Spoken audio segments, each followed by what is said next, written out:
सभी सत्संगी प्रेमी ध्यान से सुने। जब भी सत्संग में आओ तो सेवा के उद्देश्य संत मत में सेवा प्रधान है, क्योंकि कलयुग भजन नहीं कर सकता। न तुम्हारा मन साथ देता, न तन साथ देता, न इंद्रिया साथ देती। इसीलिए संत मत में कलयुग के दिनों के लिए परमार्थी सेवा की, और वो कोई भी सेवा नहीं। सेवा कोई छोटी बड़ी नहीं होती, वो तो आदेश होता है और आदेश सर्वोपरि होता है, और आदेश पालन के अनुसार सेवा का नाम होता है। जितने भी लोग आते हो ध्यान रखा करो, सेवा नहीं करोगे तो बीमारी नहीं जाएगी। चाहे जितनी दवा कर लो, चाहे जितना पैसा खर्च करो, एक ही बीमारी जाने लगी। क्योंकि जो शरीर से आप बुरे पाप कर्म किए उसके द्वारा बीमारी आती। जब शरीर से शरीर को परमार्थी सेवा में लगाओगे तो गंदगी साफ हो जाएगी। और इस बात को तुम ध्यान में देते हो। आश्रमों में पड़े रहो उसका कोई नाम, रोटी खाते रहो तो घर में भी कुछ, उसका भी कोई लाभ नहीं है। लाभ है सेवा। जब शरीर से सेवा करोगे तो भंडारे की रोटी का नाम है। भंडारे की रोटी का कर्जा नहीं करेगा। आपको मालूम नहीं है कि भंडारे की रोटी कितनी कठिन है। कैसे कैसे लोग अन्न देते हैं। पूरे हिंदुस्तान का अन्न आश्रम में आता है और आप उसको खाते हो, तो सेवा नहीं करोगे तो कर्जा।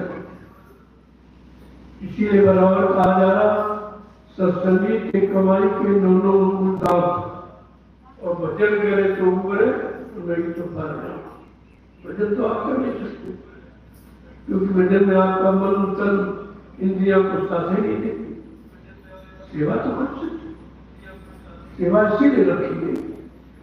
अब जब आप सत्संग सुनते तो नींद आ जाती, भजन करते तो नींद आ जाती, माला छूट जाती, लेकिन सेवा में नींद नहीं आती। ऐसी सेवा का चुनाव किया गया है कि छोटा बड़ा, गरीब अमीर, पढ़ा लिखा अनपढ़, स्त्री पुरुष, ये सब सेवा, तभी परमार्थी सेवा रखी गई। तो तुम उसका अर्थ तो जानते नहीं हो और मानते भी नहीं, तभी तुमको उसका लाभ नहीं मिलता, तभी तुम्हारे शरीर से बीमारी नहीं हटती है। कोई न कोई बीमारी आती जाती है और आती जाती रहेगी। अगर सेवा नहीं किया और आश्रम में हो तो इसका और बोझा लगेगा, इतना लग जाएगा कई दिनों आपको नहीं हो। तुम पार जाने की बात करते हो, तुमको भी कई दिनों आना पड़ेगा। ये जो कर्जा लागे हो, इसलिए आपको बुलाया जाता है। सत्संगों में परमार्थी सेवा रखी गई। हिंदुस्तान में टोलियां बना दी गई कि हर प्रेमी को सेवा करने का अवसर मिले और ताकि परमार्थी सेवा का लाभ हर प्रेमी को मिले। तो आप कहते हैं पहली बात, जो लोग नहीं मतलब दुकान करते हैं, व्यापार करते हैं, नौकरी करते हैं, उनके पास समय नहीं है तो अपनी कमाई का कुछ न कुछ अंश, वैसे दशांश होता है, जो कमाते हो उसका 10वां अंश परमात्मा में अगर लगाते रहो तो बहुत कुछ लाभ आपको मिलता है। पूरा तो लाभ नहीं मिलेगा, क्योंकि शरीर का लाभ शरीर की सेवा का और धन की सेवा का धन का लाभ मिलेगा, बरकत मिल जाएगी, धन कम नहीं होगा, लेकिन शरीर वाला लाभ धन से नहीं मिलेगा। तो आपको करना पड़ेगा। इसलिए बड़े बड़े कार्यक्रम जो राष्ट्रीय कार्यक्रम होते हैं, जैसे गुरु पूर्णिमा आ रही है, भंडारा आएगा, होली का है, मुक्ति दिवस का है और कई है छोटे मोटे कार्यक्रम आपके यहाँ रहते हैं आश्रमों पर। और ये सब लगभग सभी कार्यक्रम 2 वर्ष आश्रम पर ही मनाए गए, क्योंकि मेरा स्वास्थ्य नहीं ठीक है, बहुत स्वास्थ्य खराब। इसलिए मैंने मेहनत की है 12 वर्ष, इस शरीर में कुछ राहत हुई, बहुत कमजोर हो गया है। तो मैंने विश्राम के लिए क्षमा याचना किया है कि 2 वर्ष आप विश्राम दे दीजिए और कुछ भजन कर लें, उसमें भी आपको बरकत मिल जाए, उसमें भी आपका काम हो जाए। सब तरफ से तुम्हारे काम में लगा हो, किसी न किसी तरीके से आपको लाभ मिलना चाहिए। तो इसलिए ये जितने भी कार्यक्रम है अब सब ज्ञान आश्रम, छोटा मोटा देखेंगे कोई तो यहाँ, क्योंकि यहाँ इतनी जगह नहीं, संगत बढ़ रही है, प्रेमी और कहाँ किया, लेकिन फिर भी यहाँ अगर रहूँगा तो सत्संग थोड़ा बहुत पूरा होता है। सुबह आधा घंटा पौन घंटा सत्संग, इसके बाद सेवा और सुबह शाम भजन। यहाँ तो तीनों का लाभ आपको मिलेगा और तीनों का लाभ मिलेगा। इसलिए आश्रम का लाभ घरों में नहीं है। तुम समझते हो घर में रहेंगे, अच्छा खाएंगे, अच्छा आराम से, वही तुम्हारा नुकसान। अभी तक तुमने जो आराम किया है, अच्छा खाया, उसी से तुम्हारा मन खराब है, उसी से तरफ में बीमारियां हैं, इंद्रियां भोगों की तरफ भाग रही है, अध्यात्म में लगती नहीं है, गुरु बच्चों की तरफ मुड़ती नहीं है, तो काम कैसे होगा? बात को समझो। तुम्हें स्वास्थ्य बहुत खराब है, फिर भी आपके दर्शन किए जाएंगे कि सबका सब दर्शन हो जाए। देखो, प्रणाम का प्रणाम आशीर्वाद था, इस बात को कान खोल के सुनो। अब यह ऊना छूना कुछ नहीं सकता, छूने ऊने से कुछ दूर से प्रणाम करो, और प्रणाम का प्रणाम हमेशा आशीर्वाद ही होता है। आपको मिल जाएगा। आपको आशीर्वाद चाहिए, आपको लाभ चाहिए, आपको बरकत चाहिए, आपकी बीमारी कम हो तो आदेश पालन करो। ये छूने ऊने में कुछ छू करके और तुम गंदा करते हो, सब तरह के कर्म करके आते हो, गंदा खान पान करके आ रहे हो, न बोलो कैसे कैसे जगह अपराध पाप आपने किया है, तो छूने का कोई मतलब नहीं है। उससे आपको जो लाभ मिलना चाहिए, पहले पाक साफ, मन भी पाक कर लो और तन भी पाक कर लो और इंद्रियां भी पाक हो जाए, तो फिर दर्श और परस का लाभ मिलता है, ऐसा नहीं मिलता। इतने सालों से आप दर्द परस करके कोई लाभ मिला, कोई मन ठीक होगा, कोई तन से बीमारी गई, कोई इंद्रियों में किसी तरह का कोई सुधार, कोई मतलब यानी हुआ, कुछ नहीं हुआ। तो आप सत्संग नहीं सुनते हो, वचनों को मानते नहीं। मैंने तुमको बराबर जब से आप आए हो, आप हमको देख के मैं आपको प्रणाम करता हूँ, दूर से प्रणाम। प्रणाम का परिवार आशीर्वाद है, आपको आशीर्वाद मिल जाए, हम भी प्रणाम करें और आप भी प्रणाम करें। वो ये डबल आशीर्वाद आपका हो जाए। ये उन्हें छूने से आशीर्वाद नहीं होता, क्योंकि छूने के लायक तो नहीं हो, तो गंदगी लपेट के आए हो, उसे क्या मिलेगा? उसे कोई नहीं। प्रसाद दे देते हैं और सर पे आपके यहाँ पर स्पर्श तो कर ही देते। तुम्हारे स्पर्श करने से लाभ नहीं है, क्योंकि तुम्हारे हाथों में कोई शुद्धता नहीं है, बरधस्त नहीं है, आशीर्वाद नहीं दे सकते, तो तुम्हारे जीने का क्या मतलब? बस सिर पे हाथ पर बहुत कुछ समझ लिया गया। छूने का मतलब है जैसे सिर पर हाथ पड़ा तो समझ लिया जाता है कि आपके कितने गंदे कर्म हैं और कैसे गंदगी जाएगी, वो समझ ली जाती और उसी के अनुसार तुमको सेवा बता दी जाती। तुम बात को पूरी समझते थे, निपटने की पढ़ने की कोशिश करते हो, उससे अपना नुकसान करते हो, क्योंकि आदेश का खंडन भारी नुकसान।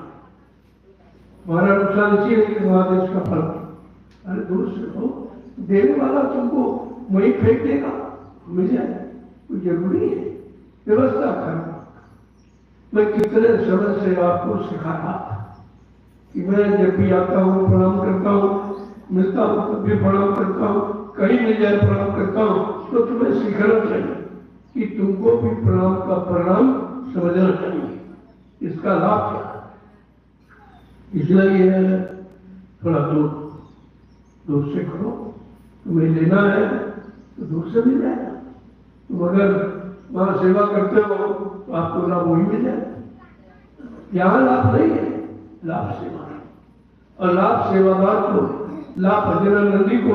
बाकी ऐसे तो बहुत आते जाते, दुनिया के लोग तमाम आते जाते, तमाम सेवाएं लेके आते।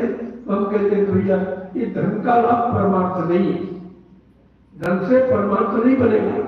अगर वो धन तुम्हारा परमार्थ में लगा दिया जाएगा तो परमार्थ का लाभ। इसलिए जो भी आप समय सेवाएं देते हो, आप देखिए मैं सवासों में लगा, क्योंकि प्रेमी आएंगे, बैठ के भजन करेंगे, सत्संग करेंगे, सेवा करेंगे। जिन लोगों ने धन की सेवा की है उनको लाभ मिल जाए। तो लाभ देने का तरीका, ऐसे तो किसी को 1 लाख रुपए दे दो तो क्या परमार्थी लाभ दे देगा?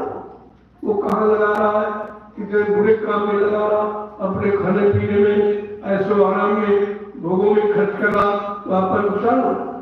तो यही कारण है हिंदुस्तान में दान प्रथा तो ऋषि मुनि महात्माओं के लिए। अब ये जिसको देखो चोर लुटेरे शराबी कबाबी सब बैठ के मतलब छापा के अंदर चंद्र बंधन मेरे ऊपर कर, तो मतलब वो तुम्हारा नुकसान कर रहे और अपने बरकत से बाहर आते। उन्हें पता ही नहीं ये किसका है, इसका उद्धार कैसे होगा। इन लोगों को इस धन का लाभ, तन की सेवा का लाभ, मन की सेवा का लाभ, वस्तुओं की सेवा लाभ, अन्य की सेवा का लाभ कैसे दिया जाए, ये तो उनको पता है जो सेवा लगाना चाहती है। तुम्हारे देने का लाभ नहीं है। यहाँ देखते हो यहाँ बंदे की सेवा नहीं आए, कितने लाख लोग रोटी खाते और बैठ के भोजन करते, उसका लाभ आपको घर बैठे मिल जाए। और यही अन्न और कई बाजारों में बांट लो, इधर उधर कहीं बांट लो, लोगों दे दो, उसका कोई लाभ नहीं मिला और न लाभ किसी को मिला। दान प्रथा तो बहुत पुरानी है, लेकिन ऋषि मुनि महात्माओं गुरुओं की वो लेने के अधिकारी है जो तुम्हारा कर्म कर्जा उतार सके, उनको देना। और तुमको तो पता नहीं कौन महात्मा है, कौन झूठा है, कौन सच्चा है, कौन नकली है, कौन असली है, तो कुछ पता नहीं। यहाँ असली नहीं है, नकली है और फसली। फसल समझ, यानी फसल का मतलब समय पर आपसे लाभ लेने के लिए तो महात्मा बन गए। तो बनने वाला थोड़ी लाभ लेगा, करने वाला। जो महान आत्माएं जीवात्माओं के लिए आती है, कर्म करती है, कर्म कराती है, वो आपको लाभ देगी। ऐसे कोई लाभ आप मिलने वाला नहीं है। हिंदुस्तान में करोड़ों महात्माओं में लाभ है, कोई नहीं सुखी है, सब दुखी है, सब बीमार है, लड़ाई झगड़े चल रहे हैं, तरह तरह की मतलब परेशानियां हैं लोगों को, और 1 करोड़ महात्मा कर क्या है। तो इनसे भी हिसाब लिया जाए। वो समय आ रहा कि कहते हैं झूठ का निर्णय तो होता ही, लेकिन अब सत्य का निर्णय, कि सत्य कौन सच्चा है, कौन झूठा है, इन सब महात्माओं की पहचान होने वाली है। सत्य आने पर सबकी सत्यता जाहिर हो जाएगी। इस सत्यता किसमें है, बनावट किसमें है, दिखावट किसमें है, सजावट किसमें है, और काम करने की क्षमता किसमें है, ये सब चीज आपको समझ में आ जाएगी। उसीलिए कहा न भी कलयुग गया है, न सतयुग आया। कलयुग जा रहा है, सतयुग आ रहा है। जब एक चीज चली जाएगी तब दूसरी आएगी, जब तक वो रहेगी तब तक सतयुग नहीं आएगा। चले बात को समझा कि जा रहा है, गया नहीं, और आ रहा है, अभी आया नहीं। दोनों बातों से कलयुग सतयुग के बारे में समझो पहले। ये शब्द किसी सांसारिक व्यक्ति का उच्चारण किया हुआ नहीं है, ये सम्राट मालिक का, जो किसी युग में नहीं। युग परिवर्तन की बात किसी ने नहीं। समय परिवर्तन तो हुआ, स्थितियों का परिवर्तन हुआ, राजपाट का परिवर्तन हुआ, राजाओं का परिवर्तन हुआ, व्यवस्था का परिवर्तन हुआ, लेकिन युग का परिवर्तन वो किसी ने। और बीच में इस युग का जितना समय निर्धारित है वो तो उसके बाद बदल ही जाएगा, लेकिन जो बीच की बात हो रही है ये कभी नहीं। ये भी कलयुग गया नहीं, अभी कलयुग के 5,500 वर्ष ही बीते, अभी बहुत बड़ा, ये बहुत बड़ा है। लेकिन संत महापुरुषों ने अपने जीवों को निकालने के लिए, अपने जीवों को घर पहुंचाने के लिए, अपने जीवों को परमात्मा की सेवा में लगाकर उनके किए गए पाप कर्मों को उतारने के लिए उन्होंने 1000 वर्ष के लिए सतयुग का आह्वान किया और आपसे कहा कि मैं अपनी तपस्या त्याग के बल पर 1000 वर्ष के लिए सतयुग लाऊंगा, और जितने जीवों को नामदान देगी, जो हुक्म आदेश का पालन करते, जो परमात्मा की सेवा में लगे हैं, उनका काम हो जाएगा। उनका काम होगा, सबका नहीं होगा। ये आने जाने वालों का काम नहीं होगा। आने जाने वालों का काम ये होगा कि तुम आते जाते रहोगे, तुमको मनुष्य जीवन मिला दिया जाए। लेकिन जो पार होने के बाद, उद्धार होने के बाद, मुक्ति की बात तो नहीं होगी। ऐसा कभी जाना मत करना कि सब आगे सब पार हो जाए। पहले पार जाने की का काम हो कि तुम इस पार खड़े हो कि उस पार जाने की का प्रयास। अभी तुम सब इस पार खड़े हो और यही खाया मंगने आते, कोई कह रहा शादी करा दो, वो ब्याह करा दीजिए, वो बच्चा नहीं है, वो दुकान नहीं चलती, व्यापार नहीं चलता, मुकदमा, ये सब चीजें मिलती। अरे ये तो परमार्थी स्थान है, ये संसारी स्थान नहीं है। वो तो संसार में चले जाओ, बहुत लोग हैं तुम्हारा काम करते हैं, लेकिन ये तो जीवात्मा के कल्याण का स्थान है, और जीवात्मा के कल्याण का लक्ष्य उद्देश्य रखा गया, और वही काम आपका किया जाएगा। बाकी कुछ थोड़ा बहुत आपको दे दिया जाए, कभी आपसे सेवा कराई जाती है। जब तुम लाभ मांगते हो तो सेवा का लाभ भाई दे लीजिए, चाहे सेवा का लाभ शरीर के लिए लेती है, चाहे सेवा का लाभ पिछले कर्मों को उतारने में खर्च करा दीजिए, चाहे बड़ी जीवात्मा के कल्याण के लिए, वो तुम्हारे सामने सब कुछ। मैंने कोई चीज छिपा कर, और ये भी नहीं कहता नहीं सबका हो जाएगा, सबका कभी नहीं हुआ, कभी, क्योंकि सब आदेश मानते हैं, सब आज्ञा का पालन नहीं करते, सब भजन करते नहीं। परमात्मा अभी तो ऐसे ऐसे प्रेमी जिन्होंने एक जगह कभी मिट्टी सिर पर नहीं रखी, और कितने कर्मों का सिर पर बोझा ला दे, कितने युगों का। अब वो डेरिया को तो मिट्टी समझ रहे, वो डेरिया समझ रहे, वो आदेश नहीं समझते। अगर आदेश समझते तो एक दरिया का नाम इतना बड़ा कि एक जन्म का कर्जा उतर गया।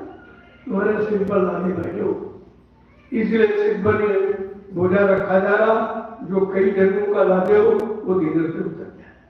क्योंकि ये मिट्टी की डलिया जब रखोगे तो आप अपने लिए मिट्टी नहीं ढोगे, अपने बाल बच्चों के लिए नहीं करना, आप करते हो आदेश पालन, परमात्मा की सेवा। यानी आने वाले प्रेमियों के जीवों के लिए ये व्यवस्था तैयार।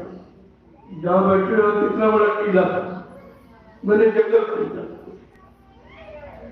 अब लोगों ने कहा जंगल तो खरीदा, हमने अगर जंगल नहीं खरीदे तो तुमको सेवा नहीं मिलेगी।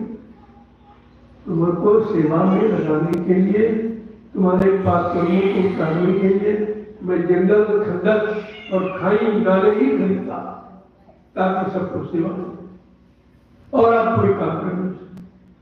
सेवा में कोई खर्चा नहीं, केवल तन मन लगाना है, और अंत में तो और सेवाओं में तो धन खर्च होता। सब धनवान है नहीं, सारे गरीब है, तो उनके लिए मैंने परमात्मा सेवा की। तो इस बात को सोचना चाहता हूँ, यहाँ आए हो बेकार मत, यहाँ भंडारे की रोटी मुफ्त की मत खाओ, नहीं कई जन्म लग जाएगा।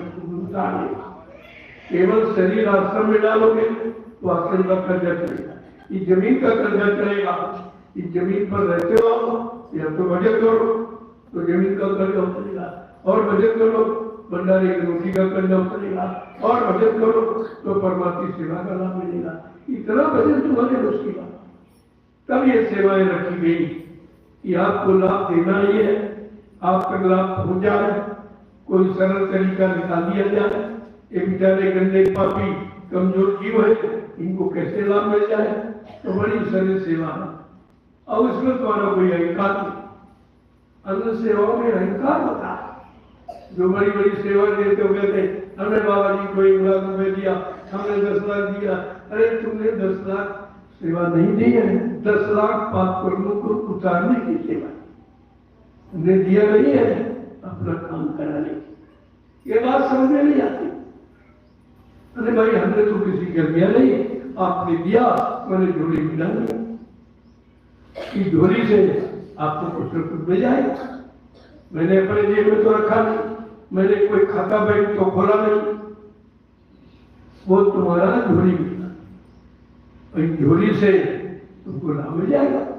ये व्यवस्था झोली से होगी, और इसी झोली से तुम्हारी ये झोली, ये पेट की झोली, इसमें तमाम गंदगी भर के आए हो, शराब है, कबाब है, मुर्गा है, मीट है, दारू है, नशा है, पत्ती, ये सब करके आप आए हो। इस झोली से मिला, इस झोली में डाला तो झोली ने आपको लाभ दे दिया कि आपके सारे ईश्वर की परमात्मा सेवा की व्यवस्था बना दी गई। जो शरीर से पाप हो गए तो धीरे धीरे काट लो, वो भी आप नहीं करते। भजन में तो चोरी करते ही हो, तुम सेवा में भी चोरी। कोई सेवा करके खुश नहीं है। जब सेवा करके तुम नहीं खुश हो तो तुम वो दूसरे को सेवा कैसे बिना सेवा के खुश कर लो, उसको कैसे खुश कर लो? ये धन से खुश होने वाली नहीं। पहले आपसे कह दिया गया, गुरु कहते हैं धन का मौका, वो धन का मौका नहीं, उनको तुम्हारा धन चाहिए नहीं। वो तो तुम जो देते हो एक आफत दे जाती है, अब उसको सोचना पड़ता कि कहाँ लगा, इनका प्रभाव बन जाए, इनके किए गए पाप पर उतर जाए, एक समस्या और पैदा कर देते। संतमत में पैसे नहीं देते, तो भजन का रास्ता, जीवात्माओं के कल्याण का रास्ता है। लेकिन सेवा से ये है कि जो किए गए पाप जब तक घटेंगे नहीं, तब तक इस शरीर से जीवात्मा निकल घर शरीरों में तो आती रहेगी, कभी बैल में, कभी घोड़े में, कभी गधे में, कभी बकरी में, कभी इसमें, कभी शरीर तो मिलता रहेगा, लेकिन शरीर से का उद्धार आवागमन सीखते हो। 484 लाख होंगे, उनसे उद्धार होगा जब उद्धार वाली सेवाएं करो सकता, क्योंकि सेवाएं तुम्हारी उद्धार है। जो पाप कर्म किए हैं उद्धार है, वो आपको निपटाने पड़ेंगे, और तुम्हारे पास कोई युक्ति है नहीं कि तुम पैसा देके कोई एक बार, तुम करोड़ों रुपए किसी को दो, वो हमारा एक पाप काट लीजिए, काट सकता है। अरे धन से नहीं तो यही कहो कम तो तुम्हारा धन लिया था। धन से कभी परमात्मा नहीं बनना है, धन से कभी परमात्मा नहीं मिला है, धन से कहीं जीवात्मा नहीं देगी, ये धन का काम नहीं है। लेकिन तुम्हारी सेवा ऐसे कामों में लगा दी जाती है जो इसका लाभ करोड़ों जीव करेंगे और वहां के यहाँ आएंगे और भजन करेंगे, सेवा करेंगे, उसका लाभ आपको दिला दिया जाएगा। ये लाभ आपको मिल सकता। तो मैं तो आपके दर्शन के लिए आया हूँ। प्रणाम का प्रणाम बार बार प्रणाम सब कुछ हो ऐसे करने में सब। जब किसी से माफी मांगते हैं, माफी का मतलब सब माफ हो जाए, सारे गुनाह माफ हो जाए। फिर ये छूने को नहीं, इससे क्या हो? छूने का कोई लाभ नहीं, लाभ है प्रणाम। प्रणाम का प्रणाम आशीर्वाद को वैसा नहीं। अगर आशीर्वाद चाहते हो तो प्रणाम करो, बाकी छू के चले जाओ, कोई लाभ आपको मिलेगा नहीं। तुम्हारे छूने से कोई लाभ है नहीं, और वो छू ले तो हो सकता उसमें कोई लाभ आपको मिल जाए। फिर तुम्हारे सर पे तो हाथ तो रखे दिया जाता, बस इतने में काफी हो गया। यही मैं बड़े बड़े कार्यक्रमों में रखूंगा कि हम लोग चलते थे दर्शन रथ पे खड़ा हो जाऊंगा, लाइन लगा दीजिए आप, सबके से प्यार सबको प्रसाद मिलता जाएगा बहुत जल्दी। ये रात भर जो समय आप खराब करते रहो, ये उसी से हमारा शरीर खराब। बड़े बड़े कार्यक्रम देखा मैं 19 घंटे बैठा, आप उनसे बैठ सकते 19 घंटे बैठने का मतलब शरीर से अनावश्यक कार्य किया, अनावश्यक से सेवा ली गई, कमजोर हो गया। शरीर तो उम्र के अनुसार कमजोर होता ही है, और ज्यादा कम लोग ज्यादा कमजोर हो जाए, फिर काम करना बंद हो जाएगा, जो लाभ आपको मिल रहा है भी नहीं मिलेगा। इसलिए अब उसको थोड़ा बचा कर, आपको भी बचाना, उसको भी बचाना। जब तुम बच के रहोगे तो बच जाओगे। बचने का मतलब थोड़ा बच के, दुनियादारों से बहुत कम संबंध, जरूरत भर तो रखो।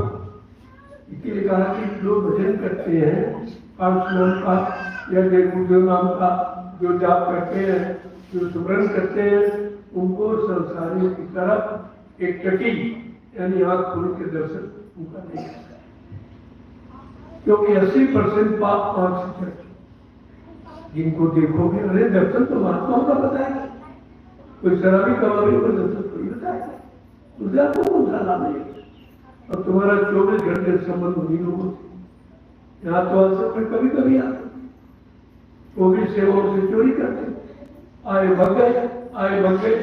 ये हाजिरी देने का स्थान नहीं है, ये सेवा करने का स्थान। ये हाजिरी देना नहीं, हाजिर रहना।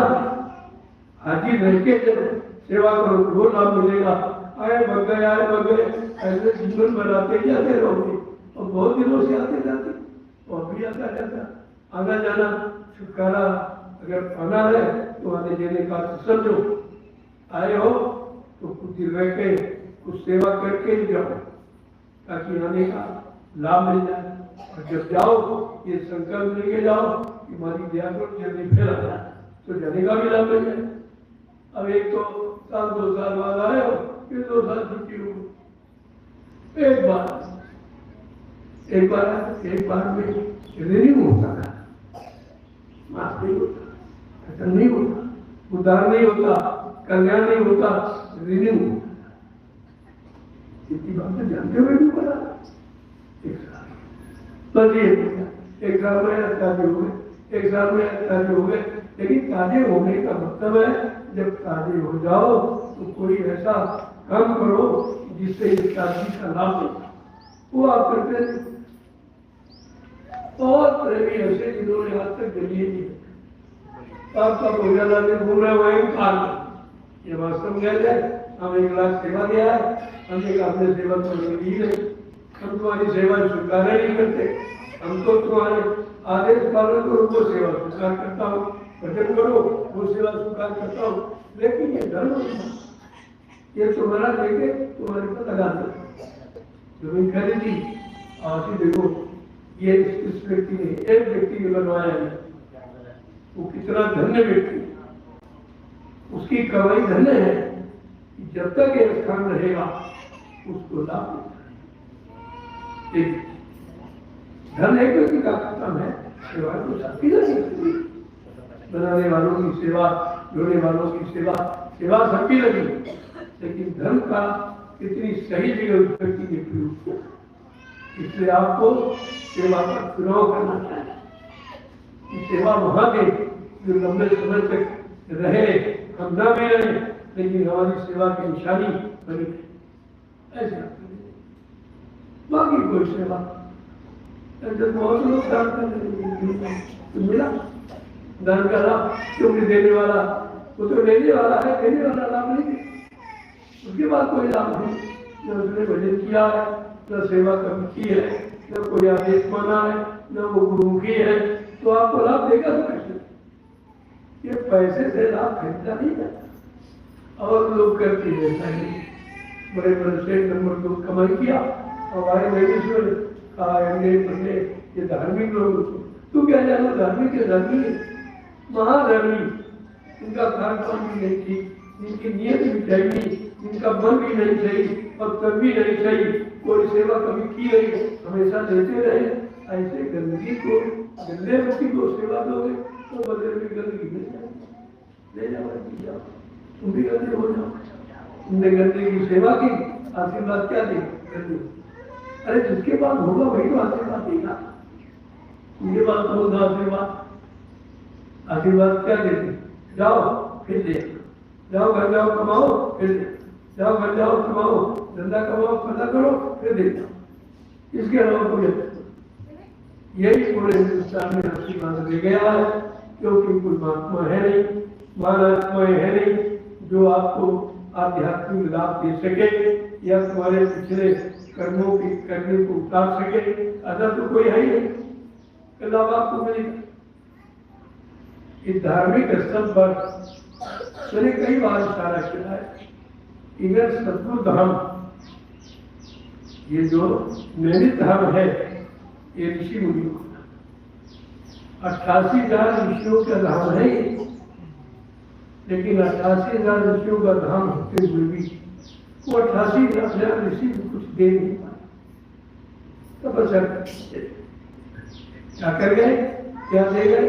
जमीन को शुद्ध, जमीन का शुद्धिकरण हो। अब इस जमीन पर कोई यानी शुद्ध आत्मा, कोई धर्मात्मा, कोई मतलब परमात्मा आएगा और वो शुद्धता के काम करेगा तो इस भूमि का लाभ जीवों को दे सकता है।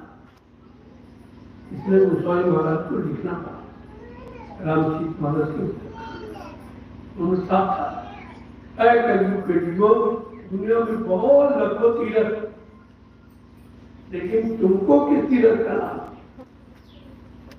उन्होंने क्या लिखा? तीरथ वर्ग महत्व विश्वविख्यात, उसका लाभ कब मिलेगा? कहते अति पुनीत बहुत पुनीत है, लेकिन साधक सुलभ, जो नाम की साधना करेगा उन साधकों को इस भूमि का लाभ। ये पंडा पुजारी को लाभ नहीं देगा, वो पुजारी पढ़ते नहीं, उसको अपने स्वास्थ्य में डूबे, अगर पढ़ ले तो ये नहीं, इसको खाली कर देना चाहिए। तुम्हें स्थान पर इस तपोभूमि पर रहने का तुमको अधिकार नहीं है। अधिकारी कौन है? जो रामचरित मानस को लिखा वो साधक शुद्धाता, जो साधक है, नाम की साधना करता है, उसको सुख शांति प्रदान करने वाला यह स्थान है। ये अंडा पड़ना पुजारियों को सुख शांति नहीं मिली, लेकिन कौन करता है?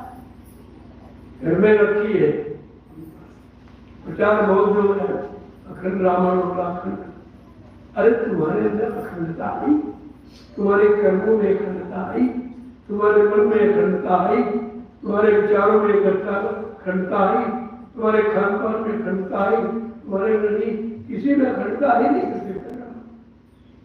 रामायण तो अखंड है ही, उसका कोई खंडन कर ही नहीं सकता, वो तो अखंड है। लेकिन तुम्हारे वाचन से अखंड नहीं हो। और यही हो रहा कि कोई बताने वाला नहीं और कोई पूछने वाला नहीं। अगर मेरी इच्छा उठी तो हमारा काम पूरा हो गया, चलो अखंड रामायण। अरे अखंड रामायण इससे नहीं, हमारी आत्मा अखंड नहीं चलेगा। ये नीचे ये तो खंड है, जैसे मृत्यु लोग पहला खंड, इसके बाद दो लोग दूसरा खंड, ये ब्रह्मा जी का ब्रह्म तीसरा खंड, ये खंड है। लेकिन लिखा अखंड रामायण। ये रामायण के अनुसार जो चलेगा, इसके विचार होंगे, वो अखंड देश हो जाए। फिर उसको इन खंड देशों में नहीं आना। लेकिन अखंड का अर्थ ही नहीं कोई जानता, अलौकिक कोई। मेरे बात तो कोई कुछ नहीं आता नहीं। वो अपने मन से सोचा, अपने मन से करने लगे, अल्लाह कुछ नहीं। श्रम समय पूंजी खर्च हुई, लेकिन 1% उसका लाभ, क्योंकि लाभ करने का तरीका ये नहीं है जो तुमने सोचा। तो लाभ जिसने लिखा है उससे पूछो, या उनका कोई समकक्षी मिल जाए उससे पूछो, वो बताएगा। यहाँ तो कोई पूछने वाला है, किसी को जरूरत नहीं है। तो कलजू महाराज सुख समझने भी नहीं देंगे और संतों की शरण में आने भी नहीं देंगे, कि वो भी जानते हैं। कलजू महाराज जानते हैं कि ये सब संतों के पास चले जाएंगे तो हमारा देश ही खत्म हो जाएगा, सारी जीवात्मा अखंड देश चली जाएगी। ये हमने जो खंड बनाए हैं, ये मृत्यु लोग पहला खंड है, इनमें कोई रहेगा नहीं तो राज किस पर करें, तो अपना काम करवा। इसीलिए महापुरुषों ने नहीं भाई कि कलयुग में जाने नहीं दिया किसी को, न सतयुग में जाने दिया, न त्रेता में, न द्वापर में। इसलिए संतों को ये संकल्प लेना पड़ा कि मैं अपने जीवों को लेके जाऊंगा, इसके द्वारा भजन के द्वारा नाम चला के, नाम को सिद्ध करके, नाम का सुमरन करा के लोगों को अखंड से जाऊंगा। तब ये जगह जो नाम जगाया गया, जितने नाम आपको जगाए वो सांसारिक लाभ पाने। जैसे सज्जू में हरि नाम जगाया और मतलब नहीं, तो प्रहलाद ने उसको जपा तो उनको अखंड राज मिलेंगे। द्वापर में विभीषण ने और मतलब कोई बंदरों ने तो उनको भी समझदार, विभीषण को राज मिल गया, सुग्रीव को राज मिल गया। अब जिस नाम का जो काम है, उस नाम का सुमरन करने का वही काम लाभ मिलेगा, दूसरा नहीं।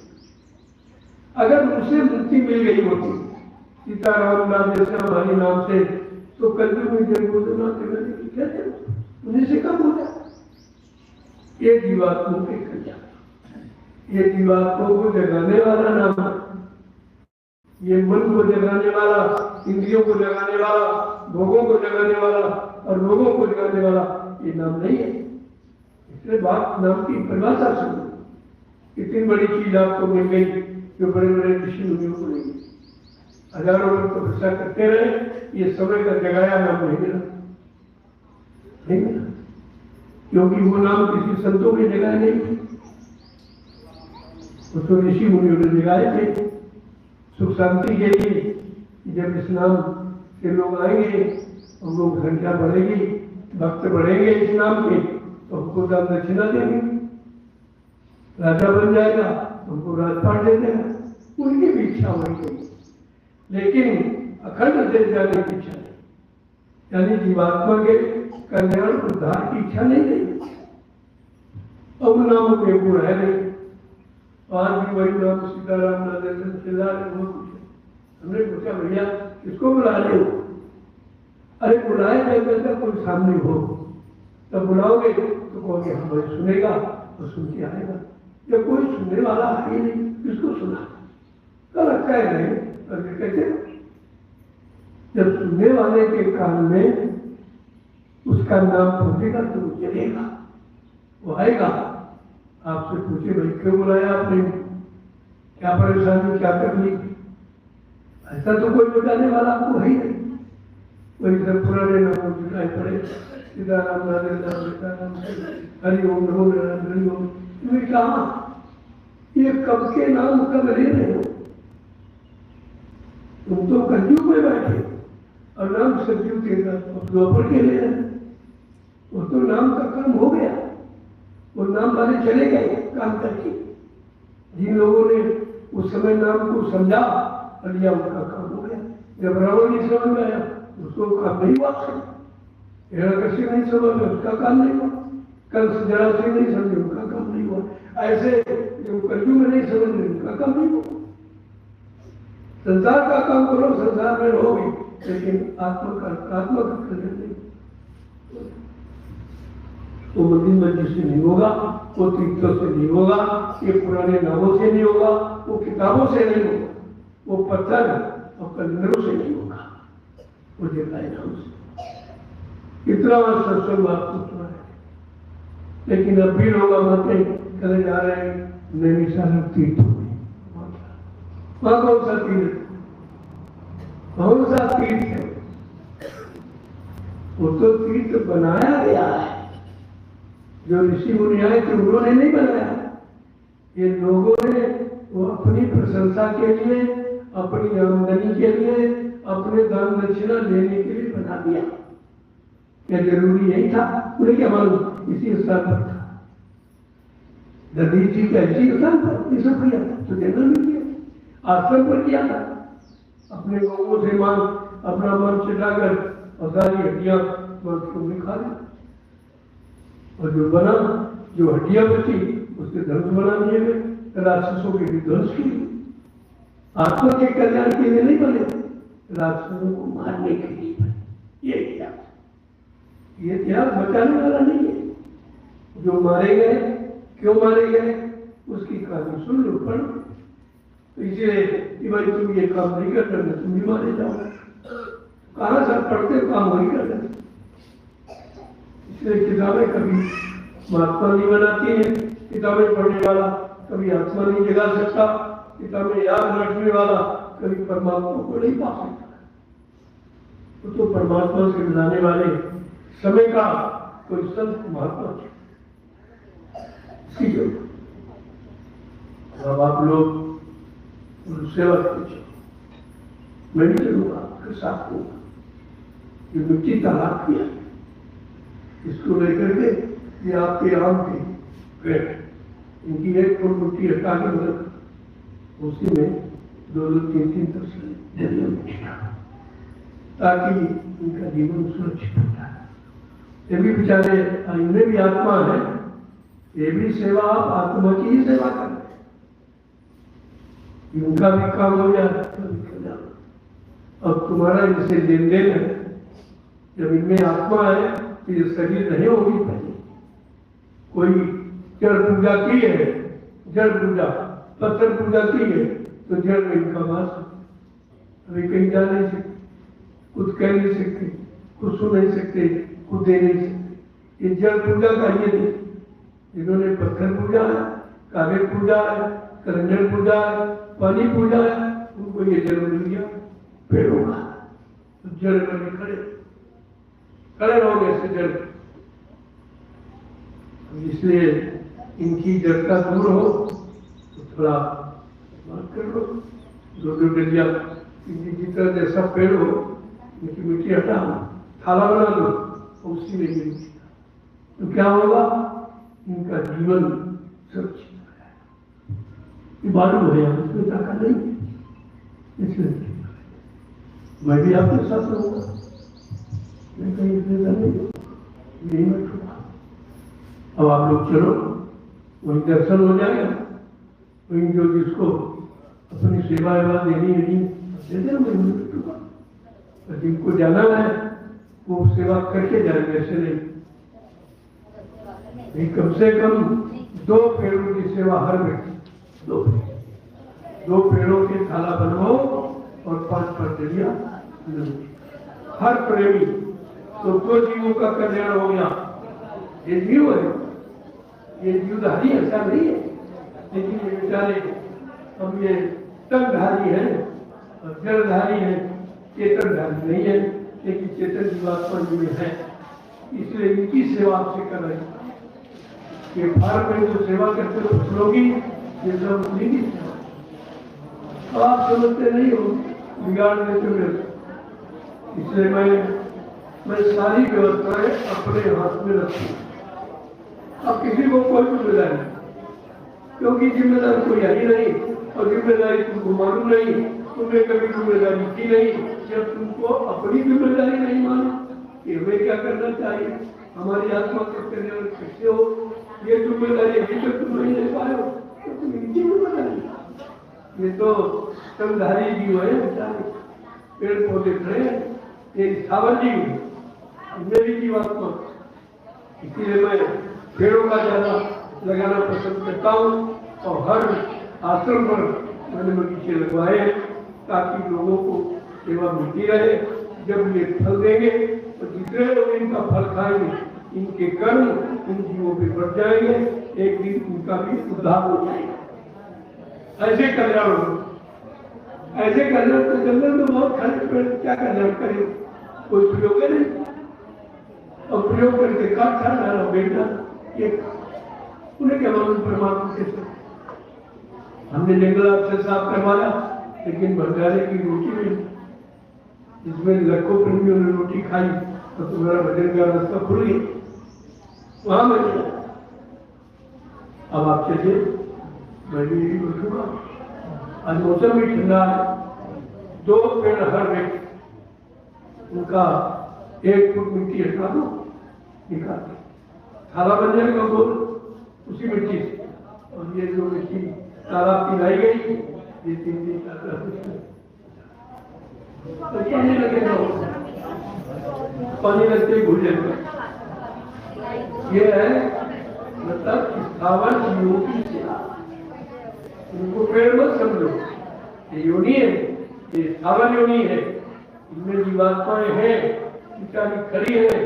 अब इनका कोई प्रयोग करता नहीं, या प्रयोग किसी मजरानंदी में इनके फलों का होता नहीं, इनको क्या बोला नहीं।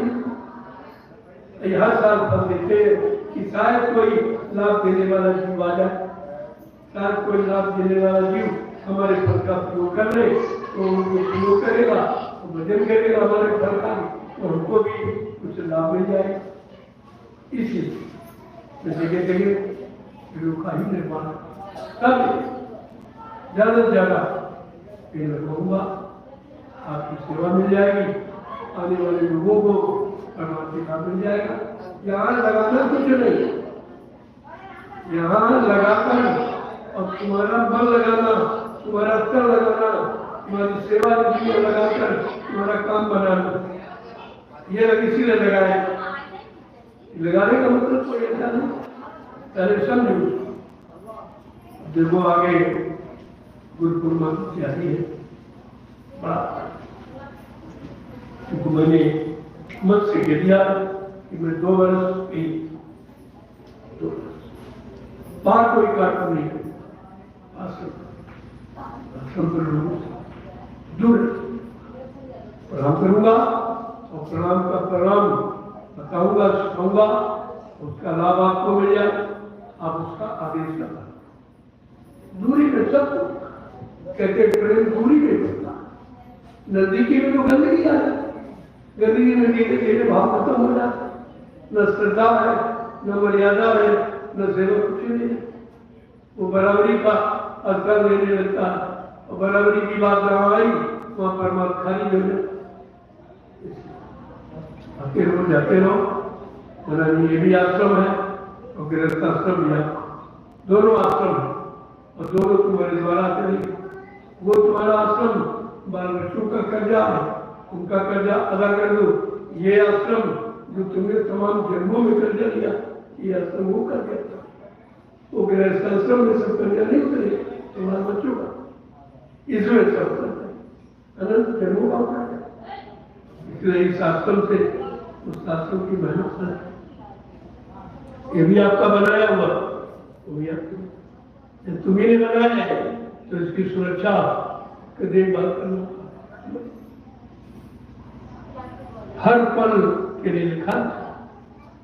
नहीं कर सकते हो, कहते बरस दिवस नहीं कर सके, ताको लागे दोस्त, कहे कबीर का दास की और कभी न पूछ। अगर साल में एक बार भी सेवा, एक बार भी दर्शन नहीं देता, एक बार भी प्रणाम नहीं करता तो प्रणाम का प्रणाम आशीर्वाद नहीं होगा, आपका नुकसान होगा। बात को समझो। चलो आप जल्दी से मिट्टी तो कुछ लोग तो थाले साफ करें भाई साहब को, और भाई 5 लोग और 5 थालों को एक एक व्यक्ति साफ करे और पीछे जो लोग डालेंगे उनकी सेवा और सफाई करने दोनों की सेवा मिल जाएगी, क्योंकि इतने नहीं करेगा ज्यादा होगा, लाभ सबको मिलना है। तो ये खुदाई का लाभ, थाले बनाने का लाभ, मिट्टी वहाँ फोड़ने का लाभ, जो कमजोर व्यक्ति है महिलाएं वहाँ मिट्टी फोड़े, बड़े बड़े लेते उसको खुदाई कर दो, मतलब थोड़े में काम हो जाए। सबको सेवा करनी चाहिए और सबको सेवा करने का मैंने रास्ता निकाल दिया। आज इतना कमजोर हो बीमार हो बैठकर मिट्टी फोड़ तो सेवा करी थी, या वहां पर जो खोद रहे थाले बैठकर मिट्टी चढ़ा ये तो करी सकते। देखो यहाँ बहाना नहीं चलेगा, कोई बहानेबाजी करे कि हम बीमार है, अब ये यहाँ बहाना नहीं चलेगा। हमने उनके लिए व्यवस्था कर रखा और बहाने से क्या करोगे, फिर तुम्हारा बहाना यानी तुमको यहीं पर बहा ले जाएगा, वही 484 लाख योनियों में बहा के ले जाएगा बहाना। जो परमार्थी सेवा में भजन में सेवा में जो बहाना आप करते हो, यही बहाना तुमको बहा रहा, 484 लाख योनियों में बहा के ले जा रहा। आप समझते तो नहीं। धीरे धीरे अब जब आश्रम पर कार्यक्रम हो गए और तुम्हारी रहने गहने के बारे में समझ आपको आश्रम में कैसे रहना, आश्रम की मर्यादाएं क्या है, आश्रम के नियम सिद्धांत क्या, ज्यादातर अपने स्वयं पर स्वावलंबी हो। मैंने 6 जिलों को क्यों कहा, सीतापुर है, लखीमपुर है, पीलीभीत है, बरेली है, आपका शाहजहांपुर हरदोई है, ये प्रेमी अपना भोजन खुद बनाएंगे खाएंगे। जब तुम बनाओगे तो 2-4 लोगों को और खिलाओगे, 2-4 आ गए वो भी खा लिए, और ऐसे तुम खुद ही भंडारे में खा रहे हो तो फिर वो आपको खिलाएंगे क्या लाभ मिला। हम लाभ की बात करते हैं तो तुम विरोध की बात सोचते हो, तुम समझ नहीं पाते क्यों कहा गया। जब मथुरा जाते थे वहां सब बनाते खाते, वहां कोई भंडारा, एक भंडारा था राष्ट्रीय केवल प्रसाद खिचड़, चलने के टाइम खिचड़ का प्रसाद, बाकी जो लोग रहते थे अपना बना शुद्ध भोजन शुद्ध भजन। तो अपने आप की रोटी बना खाओगे वो भजन का तरीका उसका लाभ कुछ है। मन में शुद्धता जब भी आएगी जब अपने हाथ का शुद्ध अपनी कमाई का अपने हाथ से बनाकर भोजन खाओगे तो मन अपने आप शुद्ध। पता नहीं कैसे बनाया, कैसा आनंद आया, तो बना इधर उधर दिखा दिए तो क्या पीछे महिला ने घूम रहे हो, कोई जोड़े घूम रहे हो, जहाँ समझना चाहिए वहाँ विरोध पैदा कर। 6 जिलों के प्रेमी ये यूट्यूब पर डाल दो कि तुमको परमार्थ कमाने का एक अच्छा मौका दिया जा रहा, जो मथुरा में शुरू किया गया। मथुरा के इतिहास में कोई भंडारा नहीं था, कोई टेंट नहीं था, सब लोग जाते थे अपना टेंट ताना, अपना चूल्हा बनाया और 5-7-10 लोग जिले के मिलकर भोजन बनाते, अपना बनाया खाया और बैठकर चलते। तो काम आपने बनते हमने भोजन बना तुमको खिला के भजन करो, तो गए भंडारे खाए जब सो रहे, अब उनको भोजन बनाया मिला ना, तो भजन करते और बैठ के दुनियादारी की बातों करते, सत्संग चर्चा नहीं करते। तब हमको सब जो टोलियां आएंगी वो भंडारे में भोजन, आश्रम के भंडारे, वैसे जो कहीं भंडारे बड़े बड़े चीजें लगाएंगे वो तो उनकी व्यवस्था है, वो तो अपने लिए व्यवस्था कर रहे, लेकिन तुम्हारा धर्म यह है अपना बनाओ अपना खाओ, 2-4 को और खिलाओ तो तुम्हारा भोजन भी शुद्ध हो जाएगा और तुम्हारे भोजन से दो चार लोग भोजन खा जाएंगे, ये भंडारे का लाभ तुमको भी मिल जाएगा। अपने भंडारे में क्यों नहीं लोगों को शामिल करते हो, तुम भंडारे में शामिल करते हैं। दूसरी बात, अपना पाप, ये प्लास्टिक के बर्तन और बीमारियां पैदा हो गई। भंडारे का प्रसाद खाकर भी आपकी बीमारी नहीं गई क्यों, आप पात्र शुद्ध नहीं। ये प्लास्टिक के जो बर्तन बहुत तरह तरह की फाइबर है, बहुत तरह तरह गंदगी, सबसे गंदा तो प्लास्टिक को इससे बनाया जाता है, और उससे आपने गर्म गर्म भोजन खाया, वो गंदगी भोजन के साथ चली जाती। तो मैंने कहा था, जो भजन करना चाहते हैं, परमार्थ की कमाई करना चाहते हैं, अपनी जीवात्मा का कल्याण चाहते हैं, अपना थाली लोटा गिलास साथ में, शुद्ध पात्र शुद्ध पात्रता और शुद्ध भोजन और शुद्ध भजन, दोनों चीजें आपकी होंगी। और आप भोजन कर रहे हैं, अपना पानी रखें, पानी की सेवा किसी की सेवा आपको लेनी ही नहीं तो इतना भजन तुम करते रहे हो, जो सेवाएं दे रहे हो भंडारों की, तुम्हारी कटौती हो जाती। जो भजन किया वो खत्म हो गया, आपके पास कुछ नहीं। कभी कहते भजन नहीं बनता, सेवा और लोग ध्यान नहीं लगता, सुंदर नहीं बनता, तुमने बनाया कहाँ? तुमने तो बने बनाए व्यवस्था में हिस्सा लिया, इसलिए तुम्हारा नहीं बनता, उसी में कर्जा था, कर्जे में कर लिया था। ये 6 जिले वाले कान खोल के सुन, आप अपनी व्यवस्था अपने आप रखो, क्योंकि तुम्हारे इन जिलों में आश्रम बने हैं, जो दूर दराज से प्रेमी आ रहे उनकी सेवा करो, वो भी लाभ ले लो, अपना लाभ बचाओ और लोगों का सेवा करके लाभ ले लो। इससे बढ़िया मौका कहाँ मिलेगा, लेकिन बाकी नहीं हम समझते। जय गुरुदेव, जय गुरुदेव। वो दूसरी बात मैंने कहा था, 4 मीटर मोमजामा ओढ़ने का निशानी का, आज तक आपने आदेश का पालन किया, तो लाभ कहां से? तो कह रहे भजन नहीं बनता, ये नहीं बनता, बीमारियां और बढ़ेंगी तुम्हारी। एक कर्जा लाते रहो ऐसा दूसरों की सेवा, बीमारी एक भी नहीं है, एक भी नहीं, अभी और बढ़ेगी। जब तक कुदरत की मार नहीं पड़ेगी, तुम सुधरने वाले नहीं हो। मैंने 12 वर्ष लगातार सुधरने का संदेश पूरे हिंदुस्तान में दिया, कितने लोगों ने माना, तुम भी नहीं मानते। ना कोई प्लास्टिक, अरे प्लास्टिक कितनी, 100 ग्राम की भी नहीं, वो भी लेके नहीं चलते। खाली लोटा अपना रखो, वो भी नहीं लेते। एक खुरपी रखो, कहीं गंदगी प्रदूषण ना हो और तुम्हारे खेतों की उर्वरक शक्ति बढ़ जाए। एक गड्ढा खोद दो, अब उसी में रोज जाओ, अब मिट्टी खिसका दिया, तुम्हें रोज कहा करना। कितनी बढ़िया व्यवस्था है। जब तक इस व्यवस्था में आप नहीं आओगे, तब तक परमार्थी लाभ 1% भी मिलने वाला नहीं है। तो आदेश पालन नहीं, तो मैं कब से कह रहा हूँ, अभी तक कोई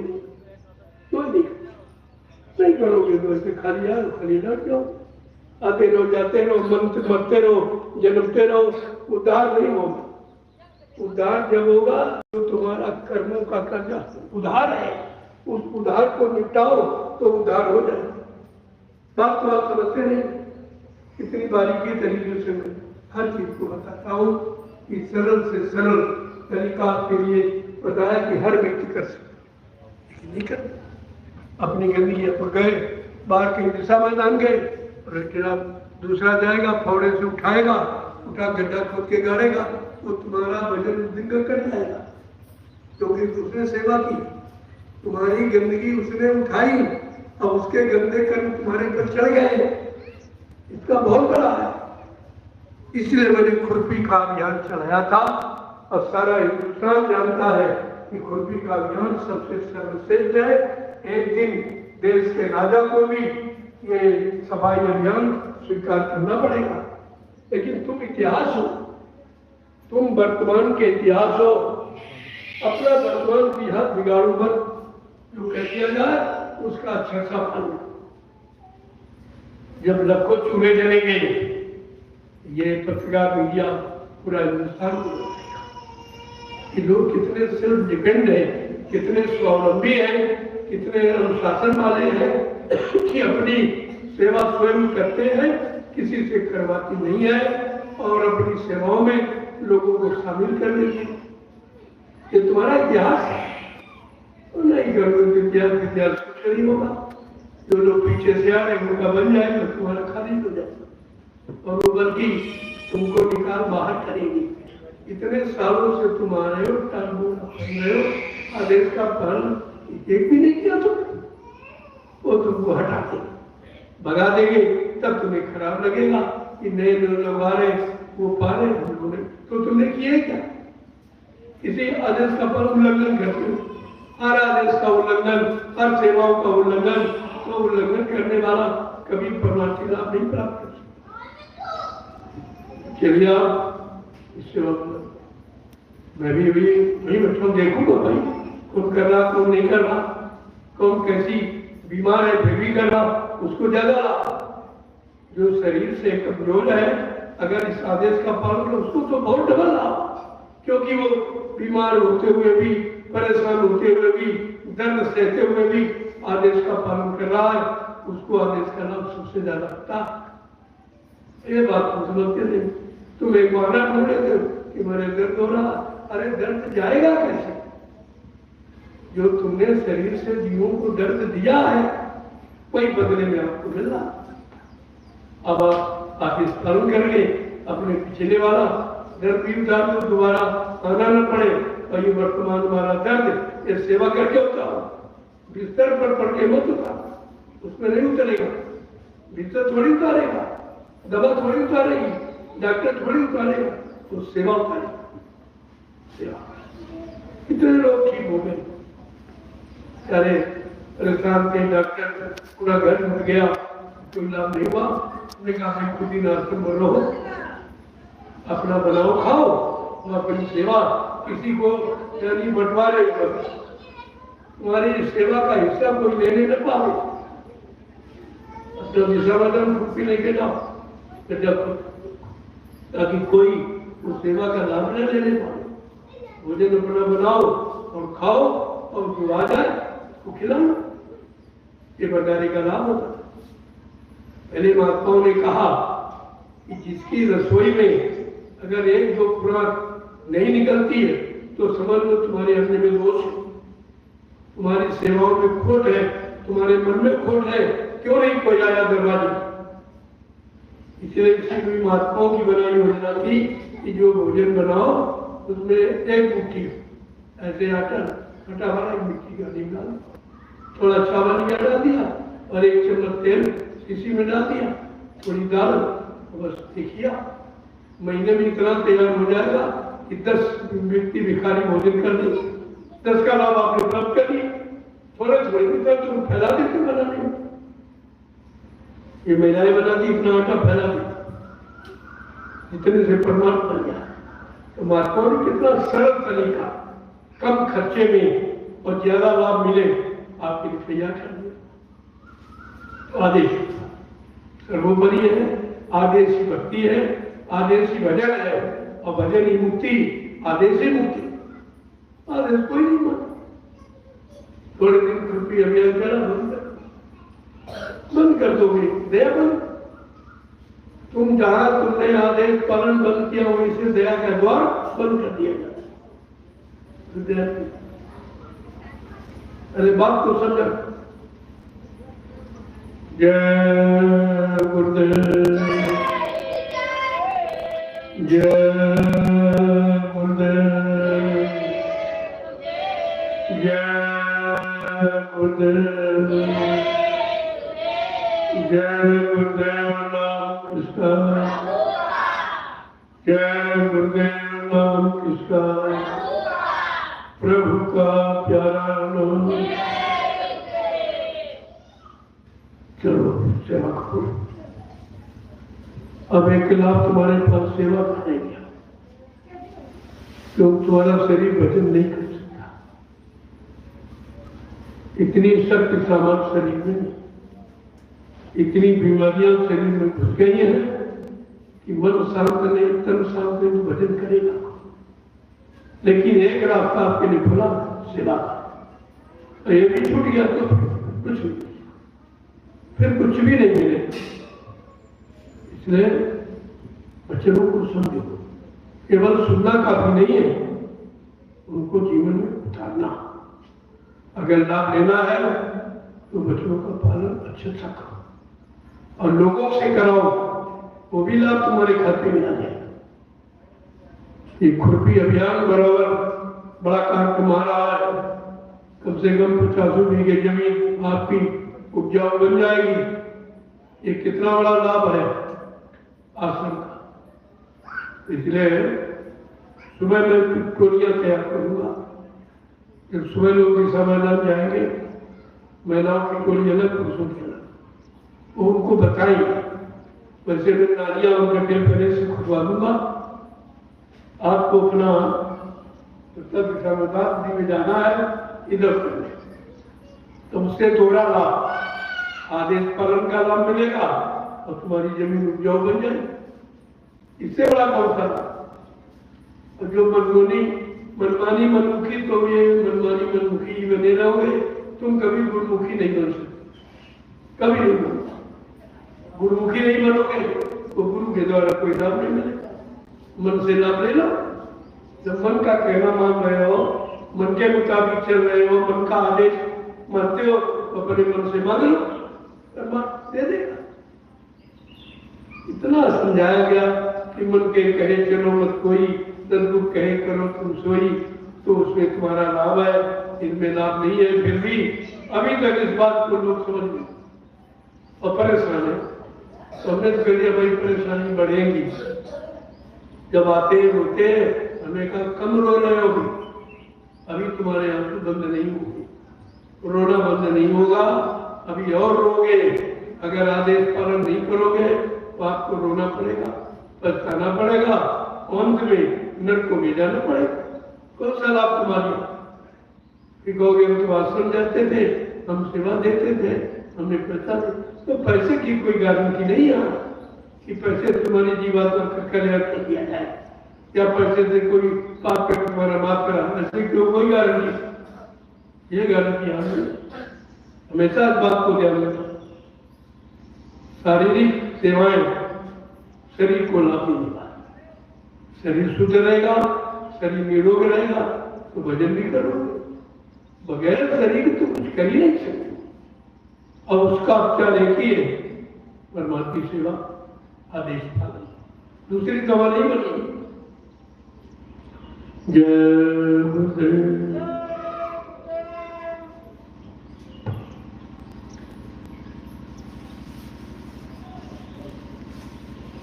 जो लोग जाने वाले हैं, मैं वही कहते मैं बैठूंगा, लेकिन पहले सेवा करूं। तब सेवा करके जाने में कोई रास्ते में अड़चन नहीं आती।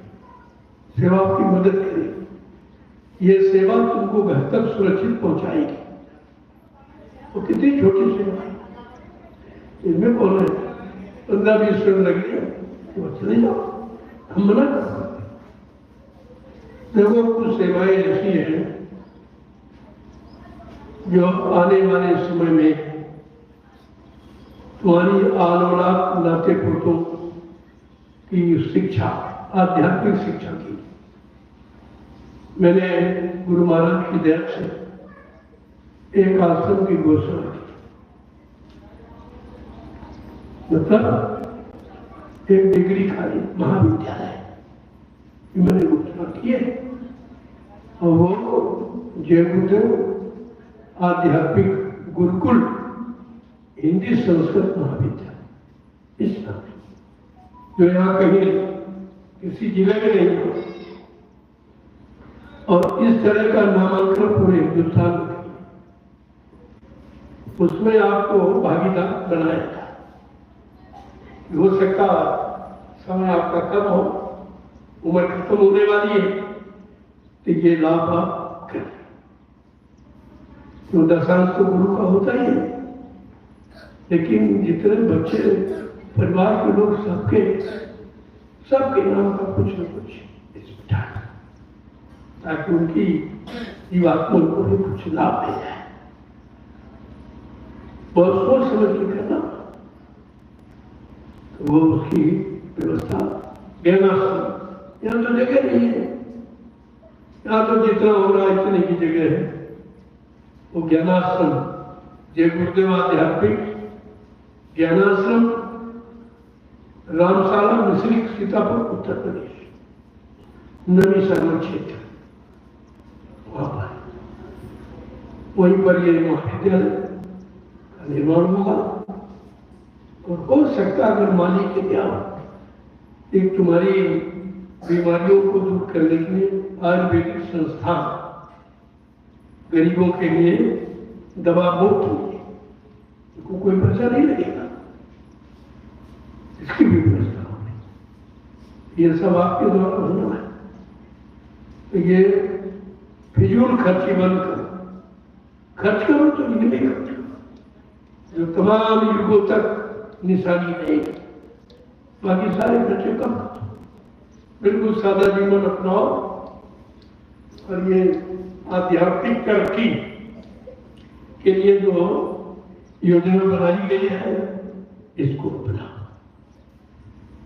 ये धीरे धीरे सब जगह प्रसार, सबका पता चल जाएगा कि आगे आने वाले सतयुगी व्यवस्था में जय गुरुदेव आध्यात्मिक गुरुकुल हिंदी संस्कृत महाविद्यालय, रामशाला, मिश्रिक, सीतापुर, उत्तर प्रदेश, नैनी क्षेत्र, इस नाम से। और इन सब जगह भी फैल जाए, तब इसको फैल दो सब जगह, तब प्रेमियों को बता दो कि आपकी आध्यात्मिक तरक्की आगे आने वाले लंबे समय तक तुम्हारे परिवार के नाती पोतों को, दरपोतों को इसका लाभ मिले, तो आपकी गाड़ी कमाई से निशानी तैयार हो जाएगी, तो लोगों को लाभ मिलेगा और आपका इतिहास में नाम हो जाएगा, क्योंकि उसमें लिस्ट लगेगी ना, लंबी सेवादार होगी। कुछ लोग गरीब अपनी शारीरिक सेवा करेंगे, कुछ लोग समय की सेवा देंगे, कुछ लोग धन की सेवा करेंगे, कुछ अपने सामान की सेवा। भाई हमको पैसे नहीं है, हम तो मिट्टी देंगे, औरत देंगे, सेवा उसकी भी जरूरत, वो भी तो धन की सेवा। तो इससे ये लाभ होगा कि कोई शंका आपको नहीं रहेगी हमारा धन खाना। हम तो चाहते हैं अगर सामान सब लोग दे दो तो हम फुर्सत पाएंगे, अब सब लोग खड़े होकर बनवा दो तो बिल्कुल फ्री हो जाए। हम तो नहीं, हमें कौन कमीशन देना है, कौन पैदा करना है इसमें। हम तो एक तुम्हारे बीच में बिचौलिया की तरह खड़े हो गए कि आपको विश्वास हो जाए कि आपकी कमाई का दुरुपयोग नहीं होगा, नहीं। तो ये सब प्रसारण होता है। तो बता दो कि गुरु पूर्णिमा के पावन पर आवे तो इस गुरुकुल आध्यात्मिक हिंदी संस्कृत महाविद्यालय की तैयारी करें, ताकि इसका जल्दी से निर्माण का शुरू हो जाए। सूचना करो, समुचित संगत करो, संगत में सब आते हैं। देखो हम किसी का विरोध करते हैं, हमारे कोई विरोध, अगर जय गुरु नाम लेता है तो मैं उसको अपने परिवार का मानता हूं। वो अपने दिल में कुछ भी रखे, अपना स्वार्थी नीति है, ये नीति हो, लेकिन हमारे पास कोई स्वार्थ नीति, न कोई स्वार्थ नीति, न कोई विरोध नीति, ये काम नहीं करते, ताकि वो ये देखें ये सूचना नहीं की नहीं हम लोग भी करते, ये तो सबके लिए था, ये गुरु परिवार के लिए है और गुरु परिवार के हर सदस्य को करना चाहिए। और कोई मकान अलग बना ले, अलग प्रांत में जिले में रहने लगे तो क्या गुरु परिवार का नहीं? तो तुम किसी अपनी कोई अलग कमेटी बना लोगे, लेकिन जय गुरुदेव नाम जब तुम उच्चारण करोगे तो मैं तुमको अपने गुरु परिवार का समझूंगा और उनके सब के लिए ये वक्त मौका है इसे आगा,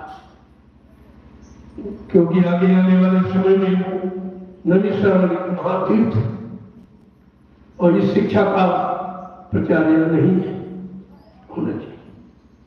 और आगे का जो सतयुग का विधान है उसमें हिंदी और संस्कृत का प्रथम स्थान होगा।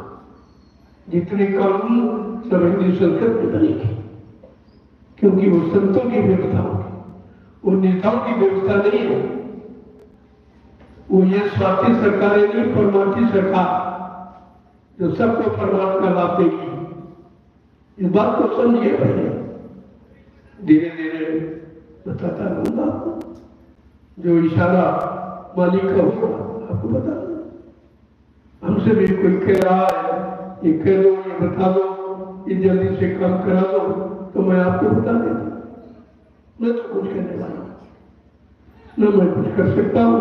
अब कराने वाला इतना महान है, वो किसी से करा दे, आपसे करा दे, उससे करा दे, किसी पर नहीं।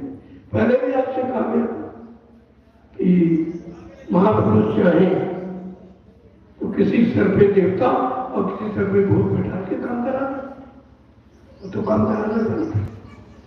लेकिन आप अगर अच्छे सच्चे काम में भागीदार हो जाओ तो ये अलगाववाद रहेगा नहीं। जो प्रेम भाव है, श्रद्धा भाव, सेवा भाव, अध्यात्मवाद, ये अलगाव में नहीं रहेगा। अलगाव खत्म हो जाएगा। ये कुछ स्वार्थी लोगों ने अज्ञानता, भूल भ्रम, स्वार्थ बस अभी बना लिया है, लेकिन इनको भी बचाना पड़ेगा, क्योंकि रास्ता तो परमार्थ का है। तुमने स्वार्थ का कैसे बनाया? अपना निजी नाम, मैंने तो कोई नाम, मैंने तो कह दिया भाई मेरा नाम कहीं मत लिखना, मेरा फोटो कहीं मतलब बिक्री के लिए मत रखना। बिक्री वाला काम यहाँ नहीं होता। मैं आदेश पालन करने आया हूँ और सब प्रेमियों को आदेश पालन करने की शिक्षा दे रहा हूँ। मेरा कोई दूसरा परिचय नहीं, मेरा दूसरा कोई काम उद्देश्य नहीं है। जय गुरुदेव, जय गुरुदेव, जय गुरुदेव नाम किसका, जय गुरुदेव नाम किसका, प्रभु का उसके नाम। देखो आज की परमार्थी सेवा, बच्चों की सुरक्षा, हमारा देश प्रकृति है और वृक्ष प्रकृति की अमानत है। प्रकृति की अमानत को सुरक्षित रखना या आगे बढ़ाना, ये हम सब परमार्थी जीवों का कर्तव्य है, सबको करना चाहिए। ये आपको आज मौका मिला और कुदरत भी तुम्हारे पक्ष है, एकदम मौसम ठंडा, इसमें करो।